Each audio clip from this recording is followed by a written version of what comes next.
बघा, अलीकडे जे युद्ध सुरू आहे जगामध्ये, okay, Iran versus Israel, America यांच्यामुळे तेलाचा जो पुरवठा आहे तो खंडित झालेला आहे आणि त्या संदर्भामधला अत्यंत महत्वाचा अपडेट आहे की येणाऱ्या परीक्षेला याच्यावरती प्रश्न विचारला जाऊ शकतो.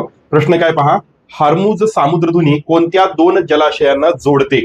ओके, हीच ती सामुद्रधुनी आहे ज्यातून तेलाची वाहतूक होते. ते आपण पुढच्याही प्रश्नात पाहणार आहोत. हा एक महत्वाचा प्रश्न आहे की ती कोणत्या दोन जलाशयांना जोडते. तर या ठिकाणी आपण पहा, नकाशात इथं आपण पाहू शकता, या ठिकाणी आहे पर्सियन गल्फ आणि या ठिकाणी आहे गल्फ ऑफ ओमन. ओके, ह्या दोन जलाशयांना जोडण्याचं काम इथली ही सामुद्रधुनी करते, जिचं नाव काय आहे?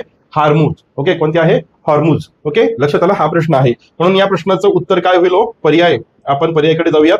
या प्रश्नाचं उत्तर होईल, लक्षात घ्या की पर्याय क्रमांक 2 पर्शियन आखात आणि ओमानचा आखात या दोन जलाशयांना, यामध्ये असलेल्या दोन जलाशयांना जोडणारे, ओके, ही कोणती सामुद्रधुनी आहे? ही हॉर्मुज सामुद्रधुनी आहे. ओके, या संदर्भातला आपण पुढचा पीवायक्यू पाहणार आहोत. सॉरी, या संदर्भातला आपण पुढचा संभाव्य प्रश्न पाहणार आहोत. हॉर्मुज सामुद्रधुनी कोणत्या कारणामुळे जगात महत्वाची, पहा, जगात महत्वाची आहे? कोणत्या कारणामुळे? म्हणजे या हॉर्मुज सामुद्रधुनीचं महत्व काय आहे? ओके, जागतिक लेवलवरती याचं महत्व काय आहे?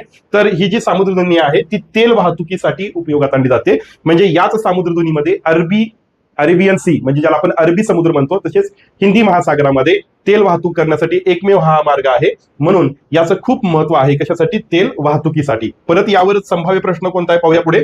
जगातील साधारण किती टक्के तेल हार्मुज सामुद्रधुनीतून वाहून नेले जाते? काय म्हटलंय? किती टक्के तेल म्हटलेलं आहे. तर बघा, याचं उत्तर आहे 20%. जो तेल साठा आहे जगातील, हा या सामुद्रधुनीमधनं काय केला जातो? वाहून घेऊन गेला जातो. म्हणजे हाच एक जलमार्ग आहे. लक्षात ठेवा, याच्यावरती प्रश्न तुम्हाला येणाऱ्या परीक्षेमध्ये पडू शकतो. कारण सध्या सर्व हे जे युद्ध आहे आणि तेलाचा व्यापार आहे याच्या केंद्रस्थानी असलेली ही जी सामुद्रधुनी आहे, जिचं नाव आहे हार्मुज.